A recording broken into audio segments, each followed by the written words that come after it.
What's up, you guys? It's Rob here. Today I'm going to be going over ticker symbol GME. We'll cover it on the daily, weekly, and monthly time frame in anticipation for Monday's trading day, April the 19th. The huge thing I want you guys to do, if you guys can, drop me a like on this video, along with hitting that subscribe button and ringing that bell, and then drop me a comment down below. Let me know what your thoughts are about GME headed into this week.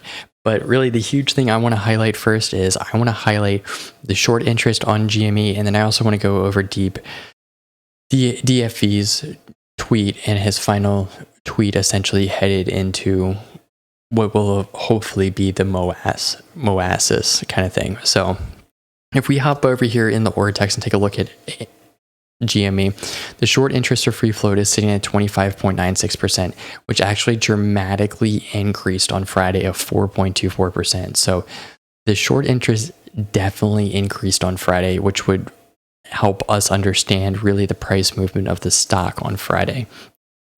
But the other huge thing I want to take a look at here too is the short interest is 11.94 million. The previous reported that on the exchange was 10.7 million on March 31st. So our short interest is going up. The borrowed shares was 1.34 million. The returned was about 770K, which leaves about an outstanding balance of 575K. So there is still short shares that are out on loan. The next thing that I want, God, stupid fly. The next thing that I really want to highlight is the utilization. So the, pardon me, the utilization is sitting at 31.60%, which is actually up from 7 days ago, which is a huge thing. And the cost of borrow is also increasing. It's at 1.37. It's not much, but it's definitely increasing. The days to cover has also increased from 0.29 to 0.32. The shares on loan have also increased from 13.03 million to 13.53 million. And the percentage of free float on loan is roughly about 29.43% versus what it was 7 days ago of 28.33. So overall, the short interest position, when I click this yellow line, will show that it's increasing within GME. Now, is it as high as it was when we originally squoze? No, it is not. But at 25.96 short interest of free float is a significantly shorted stock. Anything greater than 10% in my mind and most standards on Wall Street is considered a heavily shorted stock. So anything above 10% is heavily shorted and absolutely could be squoze kind of thing.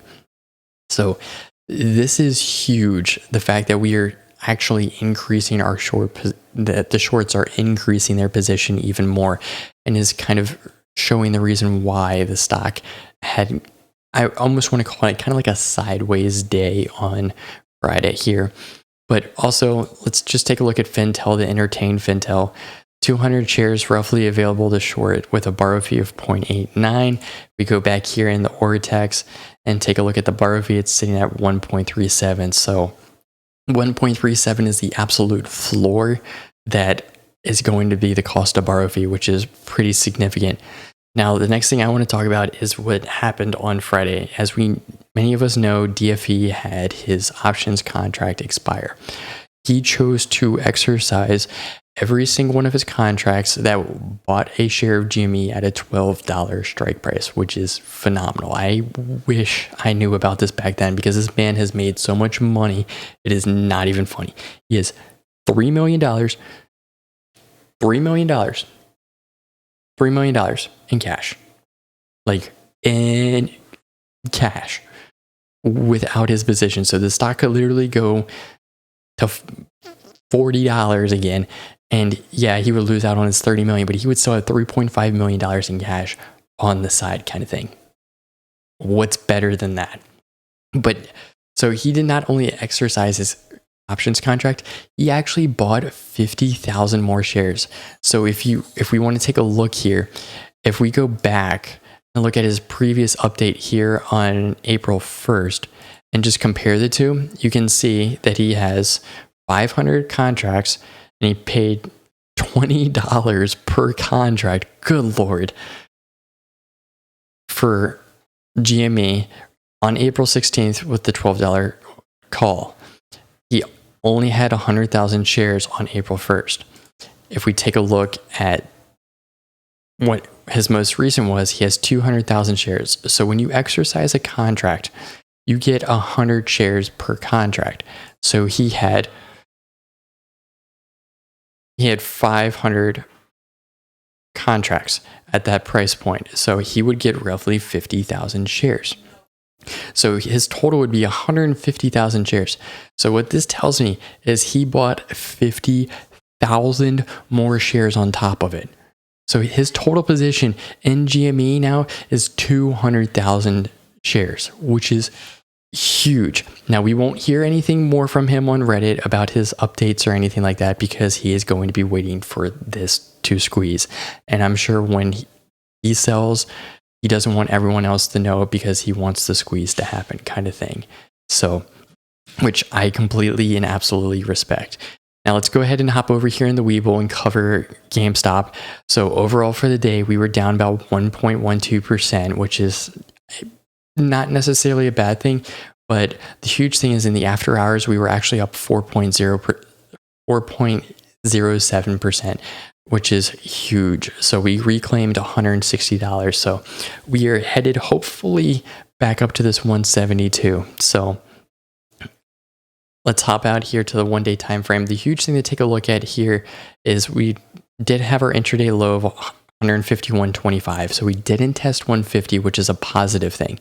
And the other thing that I really, really want to highlight is our volume on Friday was only 5.21 million shares traded the whole entire day, which is extremely low. Our average volume is 40.22 million. So we were at an eighth of our normal volume. So when you're having a very, very low volume day kind of thing, it's a lot easier to drive down or drive up a price because your share has more weight in it versus when we have a higher volume day, it's a lot harder to drive a price up or drive a price down, unless if you're a whale and then it's very easy for you to do kind of thing.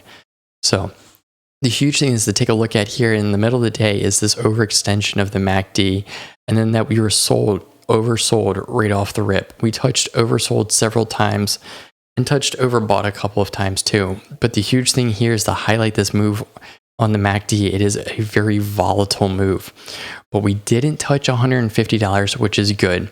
And then the one thing that I really want to point out is this one green candle right here.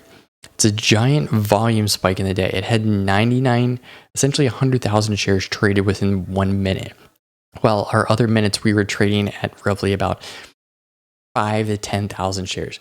So 9 times the volume in that 1 minute alone. It's a very interesting thing to point out kind of thing. Now, people might say that's when DFV exercised his options, who knows kind of thing. But if we hop out here to the 5-day, 5-minute time frame, you can see where we were back here on Tuesday. We were trading around $140. We had a nice move up and actually almost reclaimed our 172 channel that we were trading within, but we're right now kind of trading between this 158 and 172 channel, which is not necessarily a bad thing. It's a good thing that we made an upwards move, and we've kind of got a period of kind of a consolidation day because it was we pretty much closed at 166. Okay, so that's not really a consolidation day. We have our consolidation day really here on Friday of we pretty much opened and closed pretty much near the same thing. But the huge thing is the after hours. We drove the price back up above this level of support. Now, the huge thing that I'm going to be looking at coming in the Monday is, are we going to be trading at that 160 or are we going to get back down to 154 and trade back within this 158 to 150 channel? The RSI is sitting here at 68, so we are almost headed towards overbought territory. If we look at the MACD here headed into the close was in a very bullish direction, and it continued that bullish direction into after hours. And if we hop out here to the 1 month time frame and take a look at it, we can see 1 month pretty much about 15-ish days ago, we were trading 20-ish days ago, we were trading at $112. And now we're trading at $160, which shows we just need to practice patience within this. The huge thing I also want to highlight too is taking a look at these two indicators here. The blue indicator is the 30-day moving average, and this purple indicator is 120-day moving average. If we can take both of these indicators and get back above them, we will put ourselves in a very bullish territory. And that's what we want to do, is be back above those moving averages. Because the moving average for the 30-day is $157.94. 120-day is sitting at $157.58. So we have to keep that in mind. Now, if we take a look here at the RSI, our RSI is sitting at 59.22 on the monthly time frame. And then we actually do have a bullish reversal here in the after hours. So, my bad, we have a trend reversal.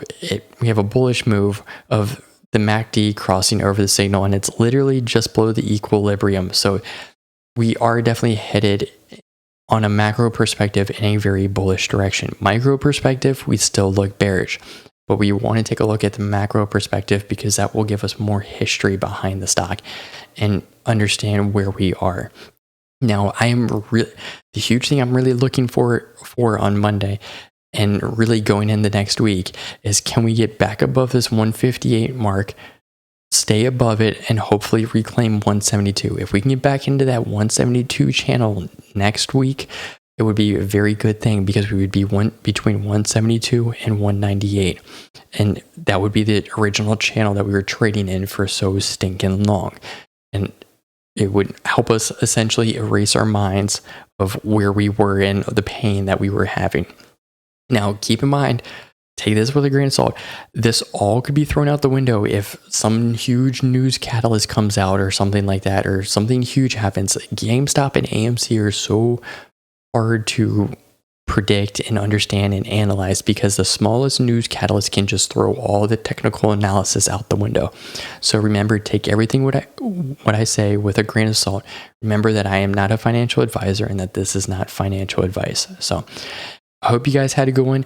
And if you guys can, do me a favor, hit that like button, hit that subscribe button. Remember the ring turn on notifications, so I drop a video pretty much every single day regarding any stock when it comes to AMC, GME, Palantir, NEO, Tesla, Tattooed Chef, Nano Dimensions. I'm broadening out my perspective here, but if you do have a stock that you want me to cover, drop a comment down below and let me know.